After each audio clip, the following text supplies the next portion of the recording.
Hello everyone, welcome to Eurotap. My name is Santosh and today we are going to continue our fully solved PYQ of paper 2 of the phase 2 that has been asked in the 2020. So it's a memory based question paper and we have till now discussed our questions till question number 16th. So today we are going to continue from question number 17 and we are going to look at 10 or 11 question today itself, right? So without delaying further, let's directly jump to the first question of the day. That says the selling price per unit is 40 and it is asking you about the BP, that is break even point. So first of all, before getting into the details of the question, let's try to understand what is this BEP, and I'm going to give you a trick in which if you understand that trick, you are going to attempt each and every question related to this BEP concept.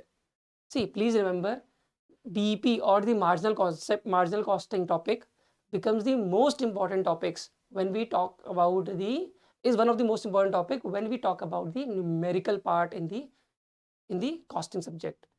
So you are going to see the question from the marginal costing definitely in the examination. और अगर आपको question नहीं मिल रहा है ना marginal costing का numerical अगर exam में, अपकमिंग एग्जाम में और प्रीवियस एग्जाम जितने भी देखोगे उसमें सब में है, अगर अपकमिंग एग्जाम में नहीं मिला मार्जिनल कॉस्टिंग का पेपर तो इसका मतलब है IBPS ने अच्छा पेपर सेट नहीं किया है, क्योंकि this topic that is marginal costing becomes the one of the most important topics when we talk about the numerical part. ठीक है, इससे बहुत अच्छे क्वेश्चन बन सकते हैं. तो मैं आपको एक ऐसी ट्रिक बताने जा रहा हूँ जिससे आप बीईपी के या फिर कॉन्ट्रीब्यूशन के सारे question without remembering the formula भी कर सकते हो. ठीक है, फॉर्मूला की डेरिवेशन बता दूंगा कि क्यों फॉर्मूला कैसे बना, तो अगर उसके पीछे का लॉजिक पता है तो फॉर्मूले बन जाते हैं अपने आप. ठीक है, तो हमें पहली चीज़ याद रखनी है कि सेल्स क्या होती है. Sales will be equal to what? Sales includes your cost and your profit, isn't it? अगर ये बॉटल है, इसको अगर मान लेते हैं मैंने 800 में खरीदा, तो इसमें इसकी कॉस्ट भी लगी होगी और साथ में प्रॉफिट भी होगा. ठीक है, तो कॉस्ट में क्या क्या होता है? Variable cost we have and we have the fix cost as well. Variable cost मतलब वो कॉस्ट जो नंबर ऑफ आउटपुट के साथ it gets increased, but fix cost is fixed until a certain limit of the output, right? So fixed cost depends upon the production level. Fixed cost is fixed throughout. Then we have the profit. इतना समझ में आती है बात, है ना? ठीक है, तो हमारे पास ये आ गया. अब एक चीज ध्यान देना कि व्हाट इज कंट्रीब्यूशन है. सेल्स में से वेरिएबल कॉस्ट अगर आप हटा दोगे या फिर ये कह लो कि fix cost plus profit, it becomes the contribution. अच्छा, इसका नाम कंट्रीब्यूशन ही क्यों दिया, मैं इसका लॉजिक बता देता हूँ. इसका नाम क्यों दिया ऐसा अजीब सा contribution? Because it contributes to the profit. क्योंकि फिक्स कॉस्ट तो आपकी फिक्स है, वेरिएबल कॉस्ट तो लगनी है नंबर ऑफ आउटपुट के साथ. तो जितना आप अपनी स्केलिंग करोगे अपनी कंपनी में, जितना आप लार्ज लेवल पे बनाओगे, मास प्रोडक्शन करोगे, वेरिएबल कॉस्ट छोड़ने के बाद जो भी बचेगा वही आपका प्रॉफिट पे कंट्रीब्यूट कर रहा है, क्योंकि ये तो कॉस्ट लगनी है और फिक्स कॉस्ट तो हमारी फिक्स है, ये तो बढ़ेगी नहीं अप टू सर्टेन लिमिट. ऐसा नहीं है कि कुछ भी कितना भी स्केलिंग कर दो फिक्स कॉस्ट नहीं बढ़ेगी, ऐसा नहीं. Up to a certain limit fix cost same रहती है. तो इसीलिए इसका नाम दिया गया कंट्रीब्यूशन, कि अगर कंट्रीब्यूशन में से फिक्स कॉस्ट हटा दोगे तो बचेगा क्या? प्रॉफिट. तो ये इक्वेशन याद रखनी है और उसको याद भी याद रखना है. मैंने समझा दिया कि सेल्स क्या होगा? Cost plus profit, and cost is again segregated into variable cost and fix cost. ठीक है, और साथ में हमने प्रॉफिट ऐड कर दिया, तो fix cost plus profit becomes your contribution. ये आपको याद रखना है. ओके, अब सर कंट्रीब्यूशन तो आपने बता दिया, अब बीईपी बता देते हैं. ठीक है, कोई बात नहीं, बीईपी बता देता हूँ मैं. तो ब्रेक इवन पॉइंट पहले तो समझते हैं होता क्या है. ब्रेक इवन पॉइंट वो नंबर है, यूनिट्स का वो नंबर है जिसको सेल करने के बाद company is not making any profit nor it has occurred any loss. So zero profit and loss, that point is known as your BEP, that is break even point. ठीक है, in the units when we try to calculate the number of units, so we call it BEP in units. If we try to calculate BEP in volume, in the sales volume, then we call it BEP in sales volume. बात समझ में आती है? तो BEP हमको अगर units में निकालना है तो कैसे निकालेंगे मैं बताता हूँ. BEP का मतलब क्या होता है कि प्रॉफिट हमारा जीरो हो जाएगा, isn't it? अगर प्रॉफिट जीरो हो गया तो ध्यान दो, अगर प्रॉफिट जीरो हो गया तो इसका मतलब क्या? फिक्स कॉस्ट और कंट्रीब्यूशन बराबर हो गए, isn't it? If your profit or loss is zero, then fixed cost becomes equal to contribution, क्योंकि fixed cost plus profit is your contribution. ठीक है, बात समझ में आ गई. तो हम बीईपी यूनिट्स में कैसे निकालेंगे? बीपी यूनिट्स में निकालेंगे, फिक्स कॉस्ट को अगर मैं डिवाइड कर दूँ कंट्रीब्यूशन पर यूनिट से तो हमारी नंबर ऑफ यूनिट्स आ जाएंगे। सर ऐसे कैसे आ गई? आपने तो कहा था फॉर्मूला समझाओगे। मैं समझाता हूँ, रुको। देखो हो क्या रहा है यहाँ पे, ध्यान दो। लिखा यहाँ पे फिक्स कॉस्ट है, लिखा यहाँ पे ऊपर फिक्स कॉस्ट है, पर पढ़ो उसे कंट्रीब्यूशन। सर कैसी बातें कर रहे हैं? देखो फिक्स कॉस्ट को मैं कंट्रीब्यूशन समझने को क्यों बोल रहा हूँ, क्योंकि देखो बीपी पे जब बीपी होगा, ब्रेक इवन पॉइंट होगा, उस टाइम पे प्रॉफिट तो है नहीं, तो फिक्स कॉस्ट और कंट्रीब्यूशन क्या हो जाएंगे? बराबर हो जाएंगे। इसका मतलब है ये फिक्स कॉस्ट लिखा हुआ दिख रहा है फॉर्मूले में, बट है ये कंट्रीब्यूशन। अब अगर पूरा ओवरऑल कंट्रीब्यूशन आपने निकाल दिया और उसको डिवाइड करोगे कंट्रीब्यूशन पर यूनिट से, मतलब एक यूनिट के कंट्रीब्यूशन से, तो क्या आएगा? बड़ा ऑब्वियस मैथमेटिक्स नहीं है, नंबर ऑफ यूनिट आ जाएंगी। अरे अगर एक पेन 10 रुपए का है तो 100 पेन कितने के होंगे? 1000 के होंगे ना। तो किसको याद करना पड़ता है? नहीं ना, तो वही चीज़ तो है, खाली डिवीजन फॉर्म में है। मतलब इसको अगर इधर कर दूंगा मैं तो डिवाइड फॉर्म में हो जाएगा ना। तो ये यूनिट्स थी 10 पेन की, तो एग्रीगेट जितनी थी कॉस्ट वो की, और जितना एक का प्राइस था डिवाइड कर दिया। तो वही तो कर रहा हूँ मैं, जितना एग्रीगेट कॉन्ट्रीब्यूशन था, जितना एक यूनिट का कॉन्ट्रीब्यूशन था, दोनों को डिवाइड कर दूंगा तो नंबर ऑफ यूनिट्स नहीं आ जाएंगे? चमका। तो याद कुछ नहीं करना पड़ता है कॉस्टिंग अकाउंट में, सब लॉजिकल होता है, और मैथ्स थोड़ी सी अच्छी होनी चाहिए, ठीक ठाक हुई होगी तब भी चलेगा, बाकी तो मैं हुई हूँ ना। ठीक है, ये समझ में आ गई बात कि कैसे ये फॉर्मूला बना है, याद नहीं करना है। ठीक है, चलो ये तो हमारा हो गया। अब क्वेश्चन पे आते हैं। क्वेश्चन क्या कह रहा है? सेलिंग प्राइस हमको 40 दिया हुआ है, PV ratio is what? Contribution का रेशियो दिया हुआ है, contribution divided by sale is your 40%। तो PV is given to in percentage form 40%। इसका मतलब है, चलो मतलब बाद में देखेंगे, पहले पूरा क्वेश्चन पढ़ लेते हैं। Then it says amount of fix cost है 60,000। तो फिक्स कॉस्ट हमारी क्या है? 60,000 है। ठीक है, we have to find BP. अब यहाँ पे ध्यान दो, ध्यान दो सारे बच्चे। फॉर्मूला क्या बताया मैंने? समझा के बता दिया, fix cost divide by contribution per unit. ठीक है, फिक्स कॉस्ट कितनी है? 60,000। अब हमें कंट्रीब्यूशन निकालना है। कंट्रीब्यूशन तो डायरेक्ट निकाल सकते हैं हम, क्योंकि हमें कंट्रीब्यूशन का परसेंटेज दे रखा है ना, डायरेक्ट रुपीस फॉर्म में नहीं दे रखा है, परसेंटेज फॉर्म में दे रखा है। तो कंट्रीब्यूशन किसके रिस्पेक्ट में आता है? सेल्स के। This PV ratio is actually contribution divided by sales. तो सेल्स हमारी 40 है, पीवी रेशियो हमारा 40% है, तो 40 का 40% निकालो, कितना आएगा? 16। कैसे निकाला बताओ मन में? 40 का 10% निकालो, 40% निकालो, 40 का 10% निकालोगे तो 1/10 करोगे, 4 आ गया, 4 से मल्टीप्लाई कर दो, 16 आ गया, क्योंकि 40% इज 4 टाइम्स दी 10%। तो ऐसे क्वांट्स में मन में करते हैं। आप लोग नॉर्मल कर लेना चाहो तो, अगर नहीं समझ में आया मैंने क्या बोला, 40 का 40% ऐसे करना है तो कर लेना। ठीक है, कोई ज़बरदस्ती नहीं है कि मन में ही करना है, ऐसे कर लेना, तब भी 16 ही आएगा। ठीक है, तो 60,000 डिवाइड बाई 16 कर देना। अब तो ये कर ही लोगे, कुछ बचा नहीं इसमें, तो लगभग लगभग 3 टाइम्स आएगा। 3 टाइम्स हमारे पास सारे ही 3 टाइम्स कर रखे हैं ऑप्शन में, ये भी। ठीक है, तो 16 3 से 48, फिर 12, 1 2 0 3 7, तो 3750 हमारा आंसर होगा, क्योंकि 3। ठीक है, इसको सॉल्व करोगे तो 3750 आ जाएगा हमारा। तो हमारा आंसर आ गया 3750। ठीक है, so option number A is the correct answer. ये सोल्यूशन आपको गिवन है, ये देख लेना। वैसे ज़रूरत नहीं है क्योंकि इसमें लंबा कर रखा है प्रोसेस, तो ऐसे करने की ज़रूरत नहीं, जैसे मैंने बताया वैसे कर लेना। इसमें क्या किया हुआ मालूम है? पहले वेरिएबल कॉस्ट निकाली है, फिर सेलिंग प्राइस से माइनस करके कंट्रीब्यूशन निकाला है। अरे मैंने ये फॉर्मूला बताया था ना कि सेल्स को वेरिएबल कॉस्ट से माइनस करोगे तो कंट्रीब्यूशन आएगा, तो इतना करना ही क्यों है? जब हमें डायरेक्टली परसेंटेज दे रखा है 40%, तो हम डायरेक्टली कंट्रीब्यूशन निकाल सकते हैं। अब पहले मैं वेरिएबल कॉस्ट निकालूँ, फिर माइनस करूँ, फिर कंट्रीब्यूशन निकालूँ, इतना करना क्यों है जब डायरेक्ट क्वेश्चन हो रहा है कि 40 का 40% इज 16, तो डायरेक्ट हमारा कंट्रीब्यूशन आ गया, सीधे डिवाइड कर दिया, आंसर आ गया। तो ऐसे करना, ऐसे नहीं करना है। ठीक है, इतना लंबा नहीं करना है। एग्जाम में टाइम बचाना होता है और इसका यूज़ करना होता है। ठीक है, आगे बढ़ते हैं। MRP2 is a type of what? MRP is basically your manufacturing resource planning. So we try to schedule our production schedule in such a way that the availability of labor and the availability of machine get synced with the supply of raw material. In such a way we schedule our production plan. ठीक है, तो करना क्या है हमें? अगर हमें इस तरह से सिंकिंग बिठानी है कि जो लेबर है, जो मशीन है, उसकी अवेलेबिलिटी हो when we are basically receiving our raw materials, तो वो मैन्युफैक्चरिंग रिसोर्स प्लानिंग का पार्ट हो गया। ये मैन्युफैक्चरिंग रिसोर्स प्लानिंग का पार्ट है, पूरी सिंकिंग बिठाना, पूरा कोऑर्डिनेशन बिठाना, जिससे कि टाइम भी वेस्ट ना हो और एफिशिएंसी अच्छी हो और इफेक्टिवनेस भी अच्छी हो। ठीक है, मैन्युफैक्चरिंग फर्म में। So question is asking it is a type of what? Production design technique yes it is production design technique. यहाँ कंफ्यूज मत हो ना, यहाँ प्रोडक्ट डिजाइन टेक्निक नहीं बोल रहा है। प्रोडक्ट के डिजाइन से कोई मतलब नहीं है एमआरपी का, प्रोडक्शन डिजाइन, पूरा प्रोडक्शन डिजाइन। प्रोडक्शन डिजाइन मतलब सर क्या, मैं बताता हूँ।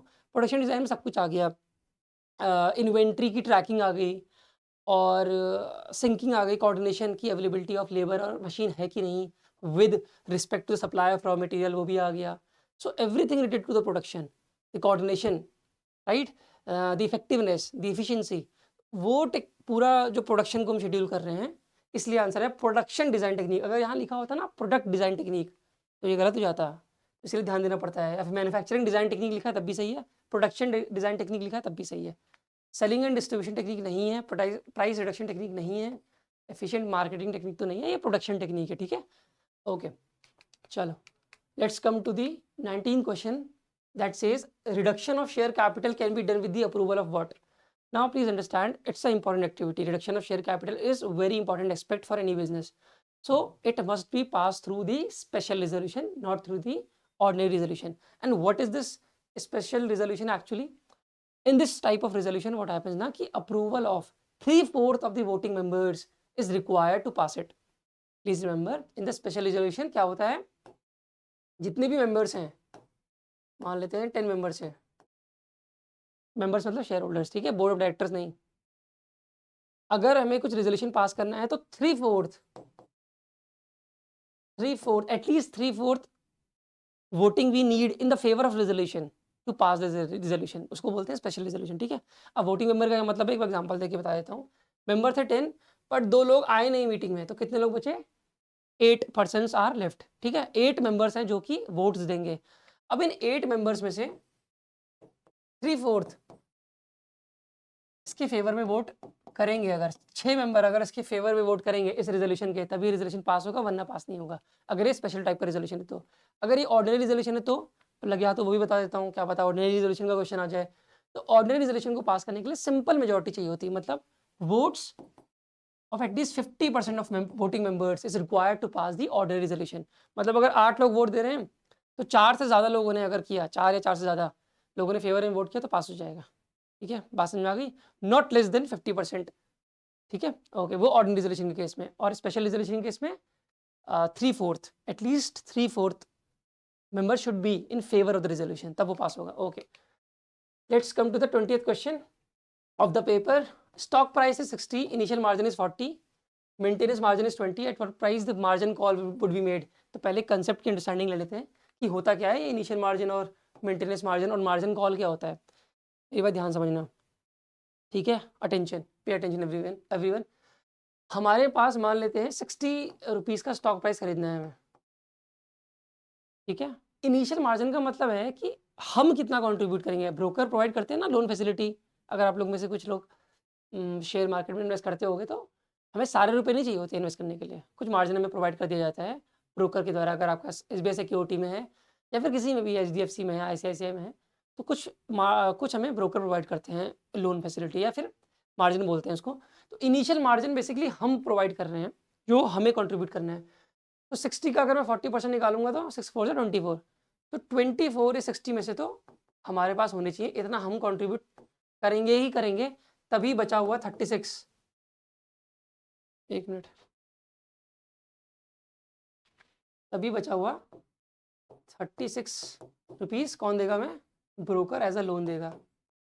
ये बात हमको समझ में आती है, ठीक है, ये बात समझ में आ गई।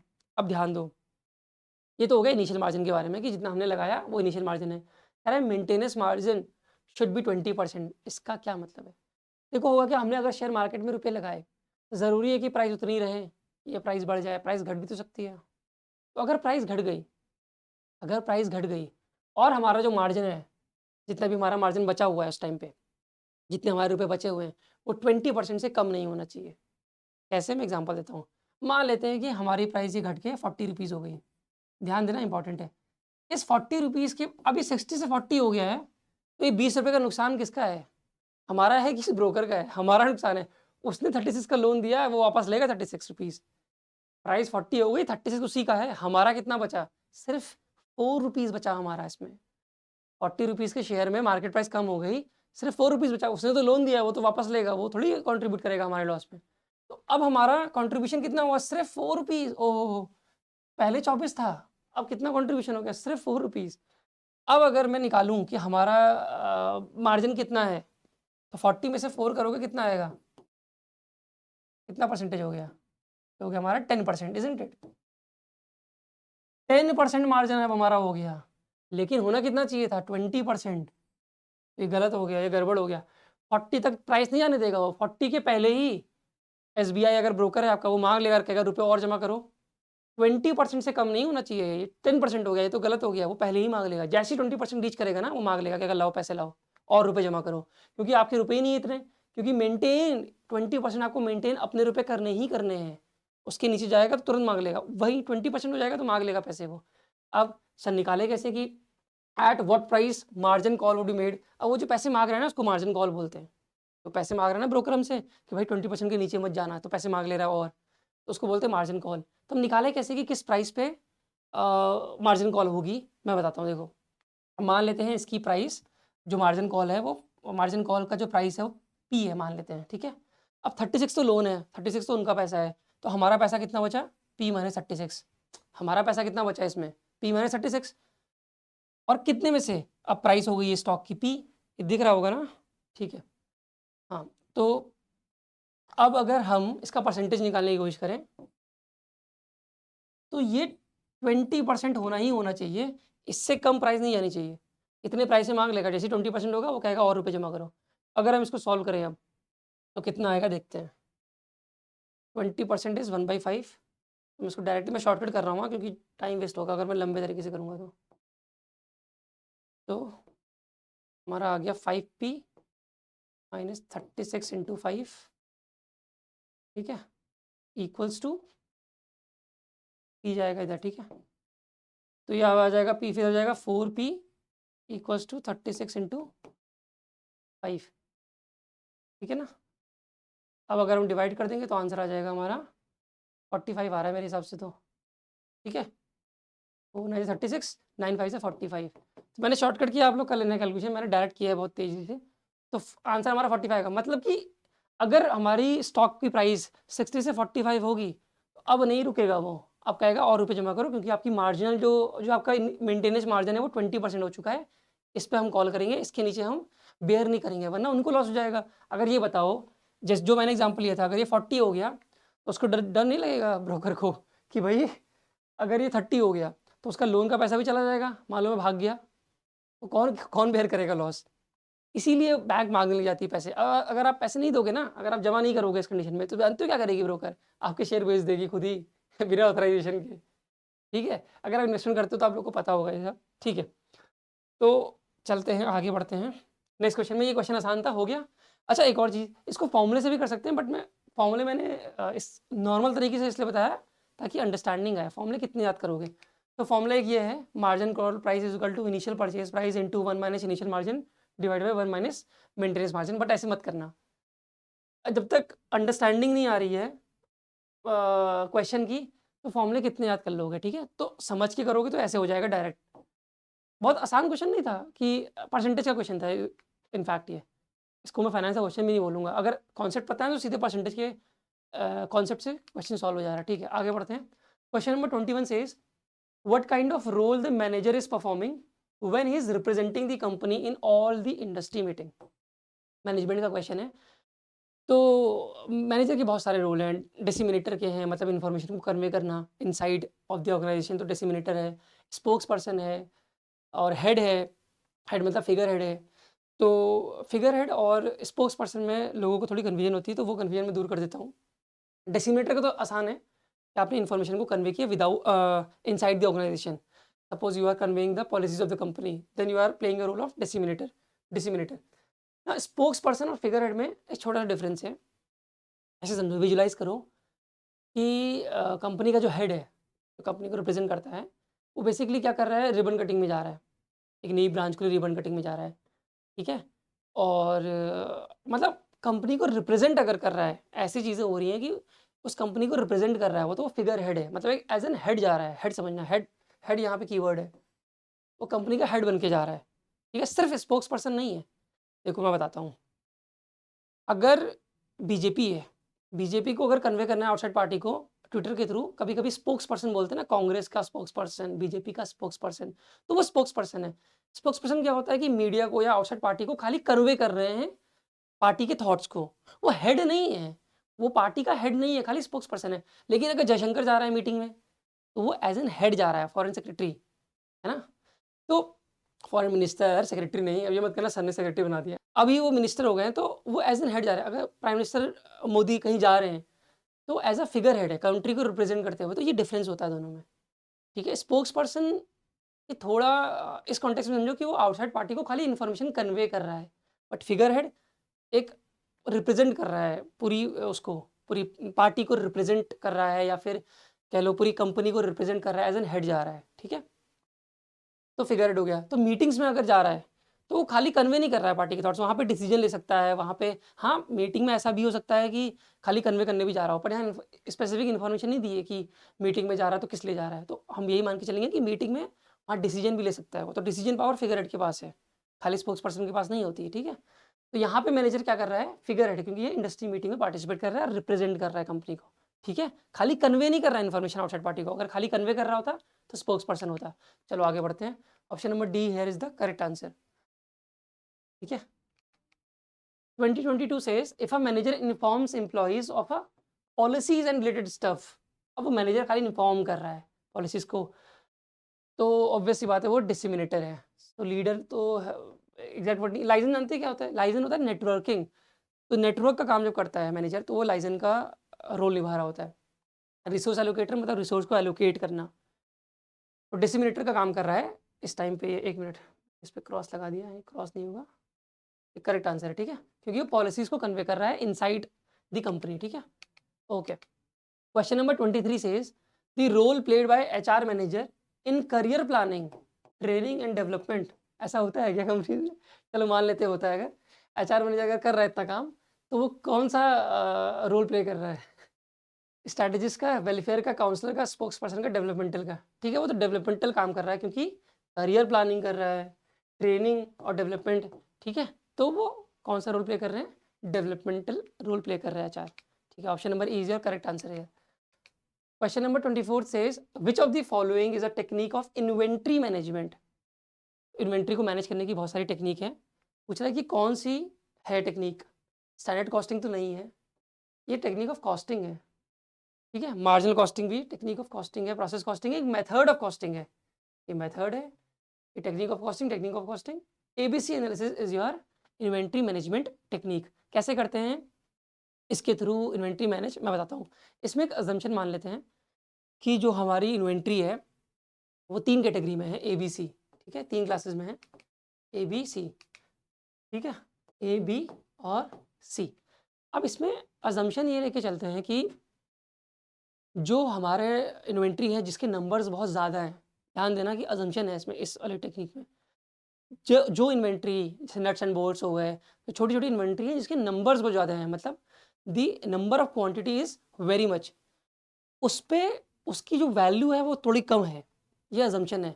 और जो नंबर में कम है, जो इन्वेंट्रीज नंबर में कम है उनकी वैल्यू ज़्यादा है, ये अजम्पशन है इसमें। तो इसीलिए इसको 3 क्लासेस में बांटा, ए बी सी। ए में कौन सा क्लास है, जहाँ नंबर ऑफ आइटम ओनली 10% है ऑफ ओवरऑल इन्वेंट्री, बट उसकी वैल्यू देख रहे हो कितनी, 70% है, मतलब वैल्यू में ज़्यादा है नंबर में कम है। ये अजम्पशन है, ये कोई फिक्स नहीं है, ऐसा हर कंपनी या हर मैन्युफैक्चरिंग फर्म में नहीं होता है, बट इस टेक्निक की अजम्पशन है। और अगर इंटरमीडिएट की बात करें तो 20% नंबर ऑफ आइटम है, उसकी वैल्यू भी कितनी, 20% है। अब आता है ये सी क्लास में नंबर ऑफ आइटम्स तो बहुत हैं, 70% है, बट उनकी वैल्यू बहुत कम है, सिर्फ 10% है, मतलब रुपीज़ टर्म में वैल्यू बहुत कम है, तो एजम्पशन है इसका। तो इस तरह 3 क्लासेस में उसको सेग्रीगेट कर लेते हैं हम इन्वेंट्रीज को।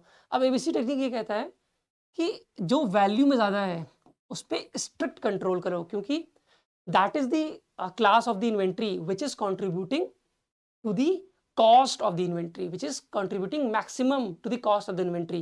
If you are basically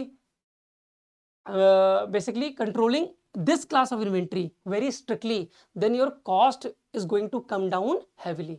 तो strict control क्लास ए के लिए सजेस्ट करता है एबीसी टेक्निक, और कहता है इस पे कम करो, क्योंकि भले ये नंबर में ज़्यादा है, even if it is very high in number, but then the value of these goods or these inventories are very less, so there is no use of basically controlling it in a very strict manner. You can control it in a loose manner as well, because the value is very less.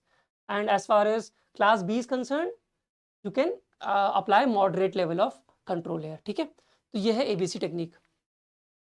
Next question we have, 25th question says profit is 30,000 rupees, collection from debtors is 2,500, paid to creditors 7,500. What is the net cash flow from operations?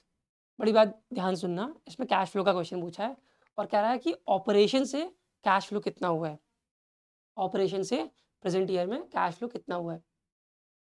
तो net profit तो दिया हुआ है, but net profit में सारे के सारे amount होंगे, मतलब भले वो कैश में हुआ हो चाहे कैश में ना हुआ है. मान लो कि सेल हुई हो क्रेडिट में, वो भी इंक्लूड होगा इसमें नेट प्रॉफिट में, ना. और हमें निकालना है कि कैश में कितना आया है, कैश फ्रॉम ऑपरेशन कितना हुआ, या कैश गया कितना है ऑपरेशन के थ्रू, हमें सिर्फ वो निकालना है. तो वो एडजस्टमेंट करनी पड़ेंगी हमें सारी की सारी, जो विदाउट कैश होंगी, जो नॉन कैश एडजस्टमेंट होंगी, वो जो नॉन कैश ट्रांजेक्शन होंगे वो हमें हटाने पड़ेंगे, या फिर कुछ छूट गया हो तो उसको भी इंक्लूड कर देंगे. तो नेट प्रॉफिट में एक और चीज़ ध्यान रखना, हमने जो पिछले साल जो सामान बेचा होगा, ध्यान देना यहाँ पे, जो पिछले साल सामान बेचा होगा क्रेडिट में, मान लो अगर उसके रुपए अभी मिल रहे होंगे हमें इस साल, तो क्या नेट प्रॉफिट में आ रहा होगा? वो नहीं आ रहा होगा. क्यों आएगा? क्योंकि अगर हमने क्रेडिट में कोई चीज़ बेची है तो वो हमारा डेटर में होगा, असेट साइड में होगा. लास्ट ईयर जब जो क्लोजिंग बैलेंस होगा उसके डेटर में आ जाएगा. इस साल भी वो डेटर में होगा. अब अगर उस डेटर से पैसे हमें मिल रहे होंगे, ध्यान देना, इस साल अगर उस डेटर से पैसे मिल रहे होंगे तो क्या होगा? कैश बढ़ जाएगा, कैश हमारा बढ़ जाएगा, और उसी असेट साइड में डेटर हमारा कम हो जाएगा. समझ में नहीं आ रहा है? देखो मैं बना देता हूँ, ध्यान देना. ये लायबिलिटीज़ है, ये असेट है. लास्ट ईयर हमारे डेटर्स मान लेते हैं 10,000 थे, ठीक है. लास्ट ईयर का क्लोजिंग 10,000 था, 10,000 रुपये का हमने उधार में सामान बेचा था.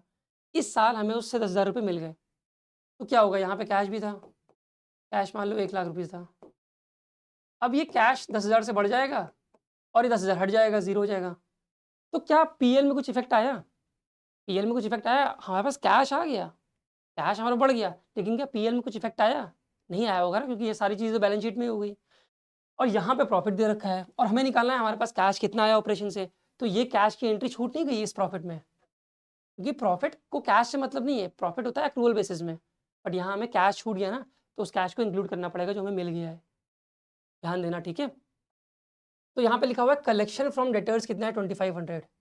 तो ये कैश फ्लो फ्रॉम ऑपरेशन तो है ही है, भले वो इस साल का नहीं है, पिछले साल का ही है, कोई बात नहीं. लेकिन अभी हम कैश की एंट्री कर रहे हैं. कैश फ्लो में ये नहीं देखते हैं कि पिछले, कैश फ्लो में हम ये देखते हैं कैश कितना आया, कैश कितना गया. लेकिन पीएल में देखते हैं हम अक्रूवल बेसिस में कि पिछले साल का है कि इस साल का है. तो इस साल का है तभी इंक्लूड करते हैं पीएल में. बट कैश फ्लो क्या करेगा? कैश फ्लो सारी कैश की एंट्रीज को इंक्लूड कर लेगा, नॉन कैश को हटा देगा, भले वो इस साल का हो चाहे ना हो, उससे मतलब नहीं है कैश फ्लो को, ठीक है. तो यहाँ पे अगर हमें जो कलेक्शन हुआ है डेटर से, इसको भी इंक्लूड करोगे इस प्रॉफिट में, क्योंकि हमें कैश फ्लो निकालना है फ्रॉम ऑपरेशन.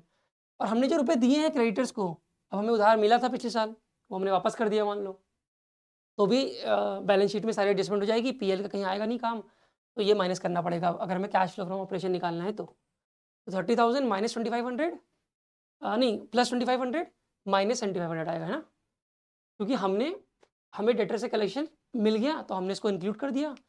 हाँ तो सही है, प्लस 2,500 कर दिया और माइनस 7,500 कर दिया. समझ में आ गया? कैलकुलेशन नहीं बताऊंगा, ये तो बहुत आसान है. अब इसमें क्या ही था कैलकुलेशन में, ठीक है.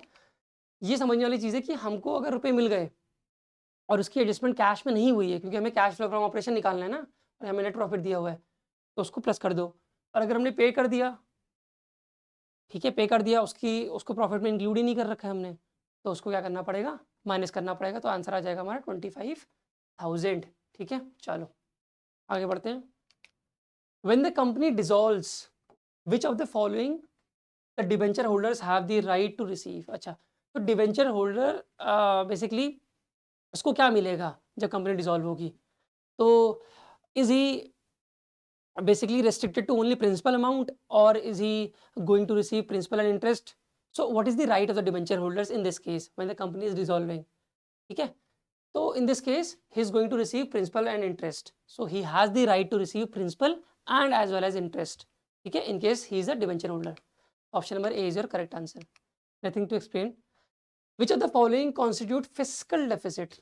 फिस्कल डेफिसिट क्या होता है पूछ रहा है बेसिकली। तो फिस्कल डेफिसिट में डेफिसिट समझना, वर्ड से ही समझना, इकोनॉमिक्स का क्वेश्चन है। डेफिसिट का मतलब ये हो गया कि हमने एक्सपेंडिचर ज़्यादा कर दिया, हमें इनकम कम मिल रही है, सिंपल सी बात है, ठीक है। तो टोटल एक्सपेंडिचर कितना है वो, क्योंकि और मुझे कहीं नहीं दिख रहा है, यहाँ पे रिवेन्यू एक्सपेंडिचर दिख रहा है, बट फिस्कल डेफिसिट में रिवेन्यू एक्सपेंडिचर भी लोगे और कैपिटल एक्सपेंडिचर भी लोगे। अब आप पूछ सकते हो सर रिवेन्यू एक्सपेंडिचर क्या होता है, कैपिटल एक्सपेंडिचर क्या होता है ना। तो ये मुझे आप बताओगे अब कमेंट सेक्शन में, अगर नहीं पता होगा बताना, अगले में समझा दूंगा मैं। रिवेन्यू एक्सपेंडिचर और कैपिटल एक्सपेंडिचर दोनों में क्या डिफरेंस है। तो फिस्कल डेफिसिट जब निकालते हैं हम, तो उसमें टोटल एक्सपेंडिचर रखते हैं, रेवेन्यू एक्सपेंडिचर भी और कैपिटल एक्सपेंडिचर भी, और जितनी रिसीट है उनको माइनस कर दोगे, और रिसीट में बोरोइंग ही रखोगे, ठीक है, बस बाकी सारी रिसीट रख लोगे, सिर्फ बोरोइंग हटा दोगे। तो तब जब हम माइनस कर देंगे तो हमारा क्या आ जाएगा, फिस्कल डेफिसिट आ जाएगा। Question number 29, as per law what is company called when one partner has 999 shares and another partner has 1 share? Very easy question. In any private limited company you should have at least 2 shareholders or 2 members. So whatever is the ratio between the ratio of the shares between them, that does not affect anything. You must have 2 members or shareholders in a private limited company, that is going to matter, ठीक है। So as per this question it is saying that one partner and another partner, ठीक है। So what is the type of this company? This is going to be a private company. अच्छा, ये partnership क्यों नहीं है, क्योंकि it is asking about the company, it is not asking about the firm, it is asking about the company, therefore it is private limited company. चलो question number 30, I think it's your homework question. Yeah, which of the following will not affect current account deficit? ये आपका homework question है। मैं एक simple सा logic बता देता हूँ कि करंट अकाउंट और बेसिकली करंट अकाउंट क्या होता है, बैलेंस ऑफ पेमेंट का क्वेश्चन है ये। करंट अकाउंट वो होगा, करंट अकाउंट और एक कैपिटल अकाउंट है हमारा, ठीक है, ये ध्यान रखना है। तो जब हमें फॉरेन से ट्रांजेक्शन करते हैं ना हम, जैसे मान लो हमने सामान एक्सपोर्ट किया, सामान इंपोर्ट किया, तो ये हमारा करंट अकाउंट क्या होगा, इफेक्ट होगा, ठीक है, बात समझ में आती है। अगर इस तरह का ट्रांजेक्शन है, अगर इस तरह का ट्रांजेक्शन है जो असेट और लाइबिलिटी को इम्पैक्ट कर देगा, तो वो करंट अकाउंट पे नहीं आएगा, ध्यान देना, तो वो कैपिटल अकाउंट में आएगा। लेकिन अगर ऐसा ट्रांजेक्शन है जो असेट लाइबिलिटी को इम्पैक्ट नहीं कर रहा है, तो वो करंट अकाउंट में आ जाएगा। मैंने बेसिक फंडा बता दिया है, अब आपको आंसर बताना है कि इसमें से, इन ऑप्शंस में से करेक्ट ऑप्शन क्या है, ठीक है। तो पूछ रहा है will not effect, will not effect, तो फॉरेक्स रिवेन्यू इनफ्लो क्या इफेक्ट करेगा करंट अकाउंट को, कर भी सकता है, नहीं भी, ये तो मुझे आप बताओगे। Forex consumer spending, forex outflow, current transfers. Current transfer समझते हो क्या होता है? करंट ट्रांसफर होता है जैसे मान लो हम, मेरी फैमिली में अगर यूएस से लंदन में है मान लो, वहाँ से मुझे अगर उसने, मेरी फैमिली इधर जो जो यहाँ पे है इंडिया में, उसको रेमिटेंस भेजा कुछ विदाउट क्रिएटिंग एनी लाइबिलिटी, हाँ, मतलब उसने सिर्फ एक यूनिलेटरल ट्रांसफर किया है, मतलब हमें वापस नहीं करने हैं पैसे, उसने हमें ट्रांसफर कर दिया, तो वो है ये करंट ट्रांसफर, ठीक है। तो ये इम्पैक्ट करेगा कि नहीं करेगा, ये मतलब इसमें पूछा है कि नॉट अफेक्टिंग, हाँ, नॉट अफेक्टिंग पूछ रहा है। तो हमारे पास ये 4 ऑप्शन हो गए, और फिर फिफ्थ है नेचुरल रिसोर्सेज। तो तो आपको बताना है कि इनमें से कौन सा इम्पैक्ट नहीं करेगा करंट अकाउंट को। और मैंने क्या आइडेंटिफिकेशन बताई, करंट अकाउंट को वो सारे इम्पैक्ट करेंगे जो असेट लायबिलिटी को इम्पैक्ट नहीं कर रहे होंगे, जो नहीं कर रहे होंगे, जो बैलेंस शीट को इम्पैक्ट नहीं कर रहे होंगे, तो वो करंट अकाउंट में आएंगे। ध्यान देना, बेसिक क्राइटेरिया यही है। तो ये आपको आंसर कमेंट सेक्शन में बताना है कि 30th का आंसर क्या है, होमवर्क क्वेश्चन, ठीक है। चलो अब मिलते हैं 31st क्वेश्चन से, हम स्टार्ट करेंगे नेक्स्ट लेक्चर में। तब तक के लिए tata bye bye, thank you.